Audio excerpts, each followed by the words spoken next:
आणि मजेची गोष्ट म्हणजे त्यात कुठलाही नट यातला कमी पडलेला नाहीये. प्रथम गोष्ट सांगायची म्हणजे आदित्यबद्दल. या आदित्यने मला पहिल्यांदा जेव्हा स्क्रिप्ट वाचून दाखवलं त्यावेळी मी त्यावेळेस वेळेला त्याला खरं सांगणार होतो की मी करतोय म्हणून, पण हा उगाच्या ओढ उडाला असतो म्हणून मी त्याला दुसऱ्या दिवशी सांगितलं.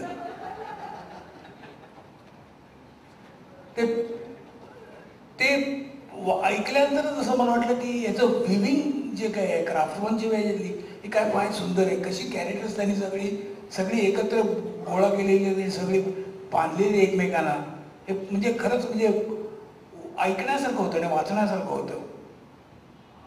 मी म्हटलं करतो म्हटल्यानंतर जेव्हा सुरू करायला जेव्हा वेळ होत होता तेव्हा मीच त्याला विचारत होतो, काय रे कधी सुरू करतोय, काय रे कधी सुरू, वास्तविक काय रे कधी सुरू करताय असं विचारायला मला वेळ नव्हता. पण तरी देखील मी विचारत होतो, पण मला ते पिक्चर सुरू होण्यामध्ये जास्त इंटरेस्ट होता. एक नग गोळा केले, भूमिका आहे, स्वतंत्र विषय आहे तो विनोदाचा.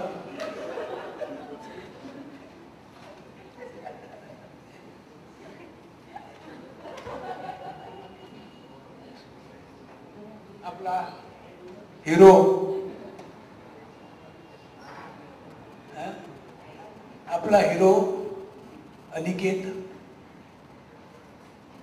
चांगलं काम करतो. त्याला कळतं काम म्हणजे काय आहे ते. बरं आहे.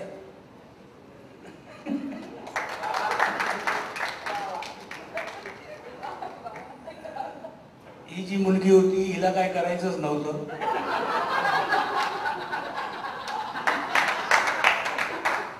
नुसती उभी राहिली असती तरी वाटली असती. ती दुसरी जी लहान मुलगी होती हिच्यापेक्षा ती आपल्याला जास्तीत जास्त वेडेपणा कसा करता येईल शोधत बसली होती थ्रू आउट पिक्चरवर. मी आता असं करते, मला वाटलं हाच वेडा होतोय की काय. आता ती दरड मग असं पाय फिरवणं, हे फिरवणं.